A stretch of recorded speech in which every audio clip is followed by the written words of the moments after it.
삶의 기적을 일으키는 30분 예배를 시작하도록 하겠습니다. 하나님께서 오늘 우리에게 주시는 말씀은 여호수아 18장 1절에서 10절까지 말씀입니다. 이 말씀 제가 봉독하도록 하겠습니다. 이스라엘 자손의 온 회중이 실로에 모여서 거기에 회막을 세웠으며 그 땅은 그들 앞에서 돌아와 정복되었더라.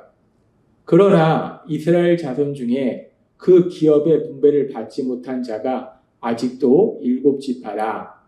여호수아가 이스라엘 자손에게 이르되 너희가 너희 조상의 하나님 여호와께서 너희에게 주신 땅을 점령하러 가기를 어느 때까지 지체하겠느냐.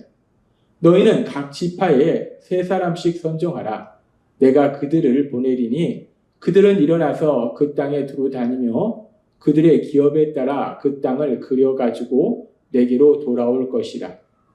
그들이 그 땅을 7부분으로 나누되 유다는 남쪽 자기 지역에 있고 요셉의 족속은 북쪽에 있는 그들의 지역에 있으니 그 땅을 7부분으로 그려서 이곳 내게로 가져오라. 그러면 내가 여기서 너희를 위하여 우리 하나님 여호와 앞에서 제비를 뽑으리라.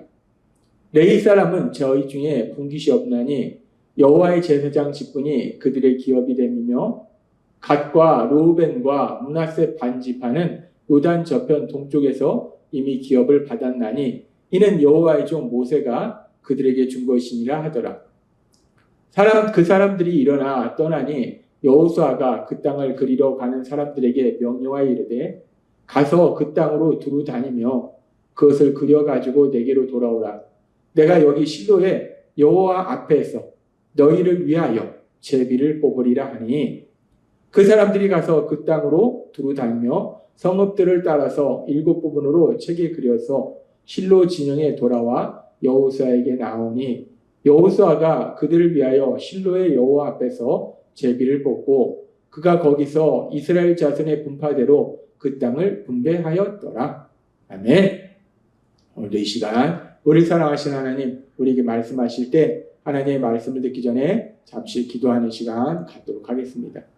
하나님 아버지, 어리석고 미련했던 저희들, 죄인이었던 저희들, 그런 저희를 불쌍히 여기사 독생자 예수님 십자가 형벌 대속의 죽으심을 통해서 우리를 죄에서 구원하시고 어리석고 미련했던 저희들이 하나님의 사랑받는 아들이요 딸이라는 그 놀라운 신분으로 이 땅을 살아가게 하시니 감사합니다.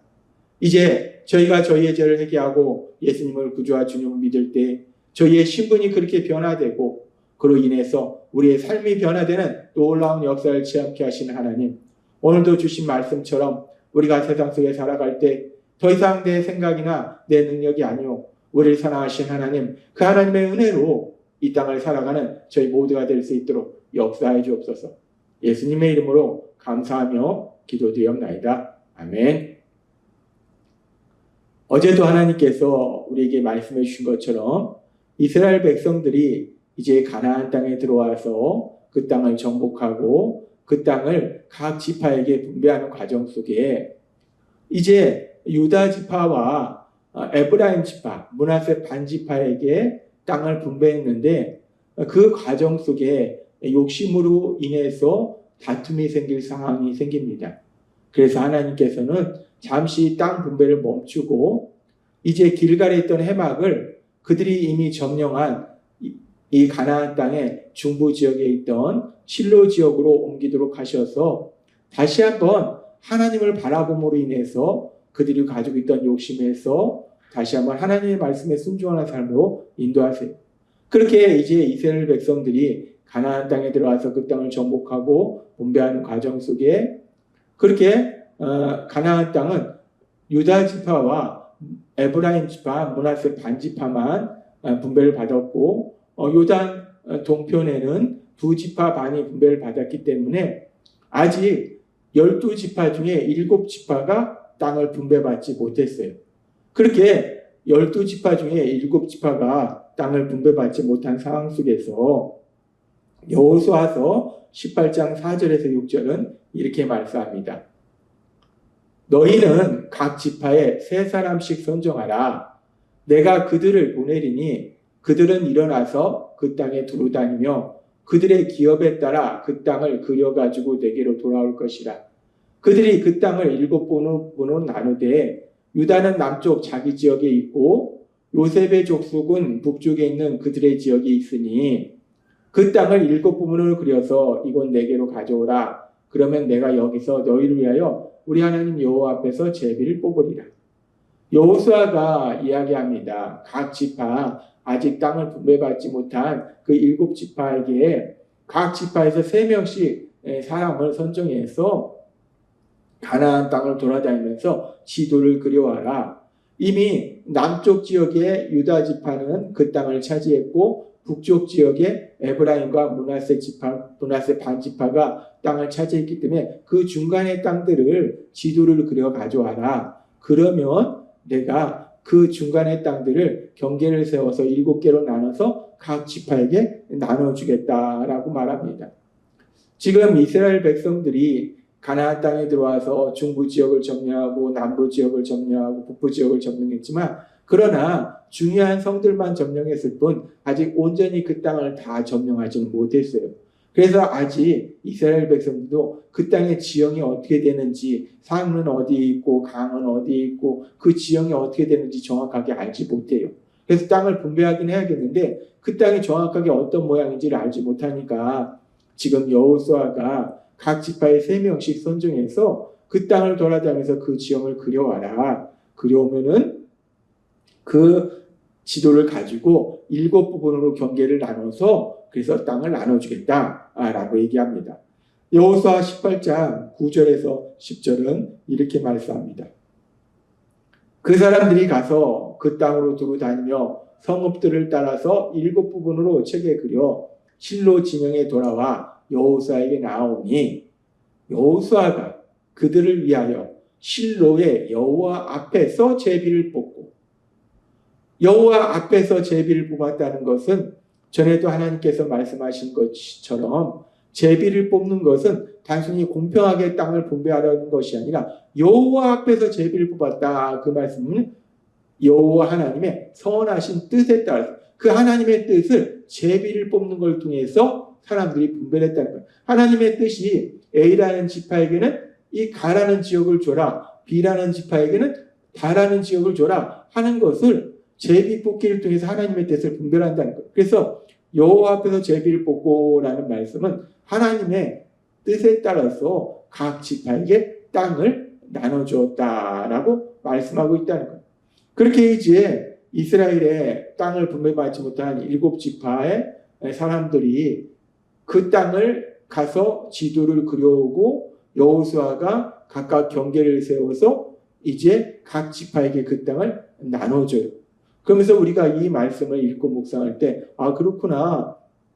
여호수아가 하나님의 뜻에 따라서 가나안 땅을 7지파에게도 나눠주는 그 작업을 하는구나 라고 생각할 수 있는데, 여기서 우리가 이 말씀을 좀 더 깊이 묵상해 보면 지금 이들이 지도를 그려오긴 했는데, 그렇게 가나안 땅의 지도를 그려오긴 했는데 아직 그들이 가나안 땅을 완전히 정복한 상태는 아니라는 거예요. 중부 지역의 중요한 성들, 남부 지역의 중요한 성들, 북부 지역의 중요한 성들을 점령하긴 했지만 아직 온전히 그 땅을 다 완전하게 점령한 상태가 아니에요. 즉 무슨 얘기냐면 지금 7지파에서 각각 3명씩 가나안 땅의 지도를 그려 가지고 와서 그 지도를 가지고 이건 이사갈 지파의 땅, 이건 스불론 지파의 땅, 이건 납달리 지파의 땅이라고 분배를 하긴 했는데, 그런데 아주 재밌는 것은 아직은 온전히 그 땅이 그들의 것이 아니라는 거예요. 아직 완전히 그 땅을 정복한 것이 아니기 때문에 그 땅에 아직도 가나안 백성이 살고 있다는 거예요. 강력한 가나안 백성이 살고 있는데, 즉 그 가나안 백성의 소유주로 있는데, 그런데 이스라엘 백성들이 그 땅의 지도를 그려놓고 땅을 나누고 이거는 너네 거, 이거는 너네 거 서로 나누더라는 거예요. 우리가 이 장면을 생각하면 상당히 세상적으로 생각하면 황당하고 우습습니다.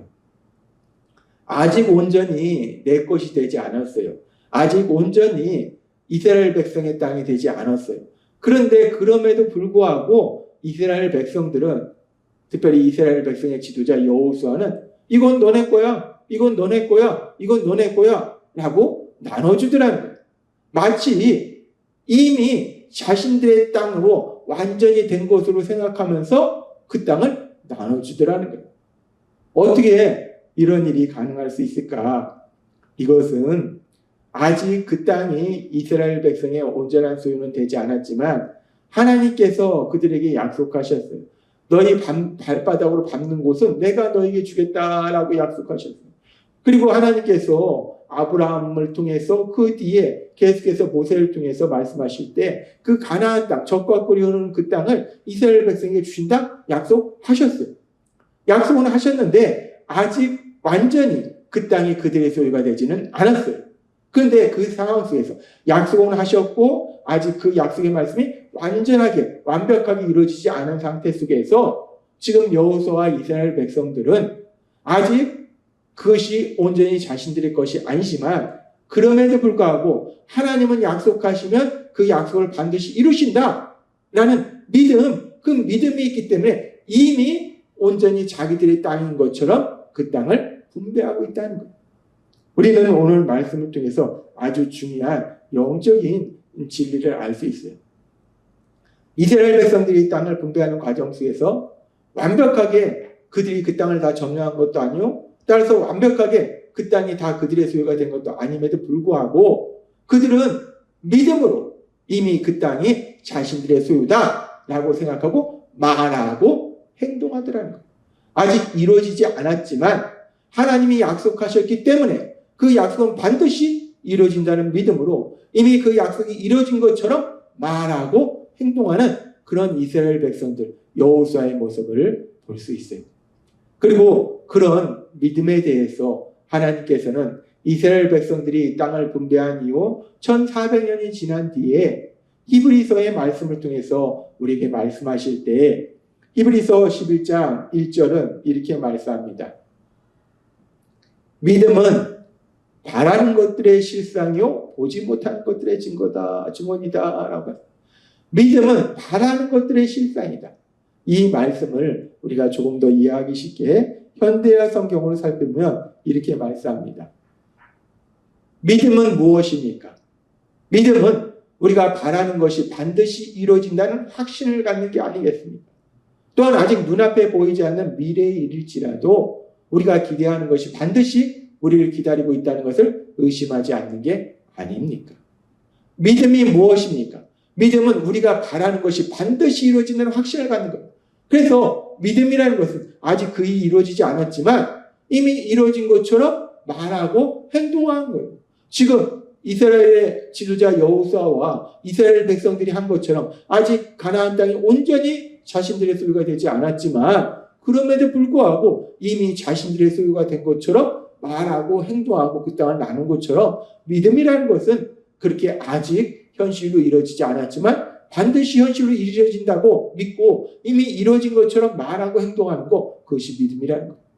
그리고 여기서 우리가 조금 더 깊이 묵상해 볼 때 그렇게 이미 이루어진다는 확신을 갖는 것이 우리가 오해하지 말아야 될 것은 내 생각대로 이루어진다는 것이 아니에요. 내 생각대로 이루어진다는 것이 아니라 이루어진다는 확신을 갖는다는 것은 하나님이 말씀하셨다면 그 약속의 말씀을 하나님이 이루신다. 즉 뭐가 이루어질 것을 믿는 것인가? 내 생각대로, 내 생각에는 이렇게 됐으면 좋겠어, 이렇게 해서 길을 나는 될 거라고 생각해 한다고 해서 그 생각이 이루어질 걸 믿는 거, 그게 믿음이 아니고 하나님이 이렇게 된다고 말씀하셨다면 하나님의 약속의 말씀은 반드시 이루어진다라는 믿음이 바로 여기서 말씀하는 믿음이라는 거예요. 히브리서 11장 1절은 이렇게 말씀합니다. 믿음은 바라는 것들의 실상이요 보지 못하는 것들의 증언이니 라고 말씀합니다.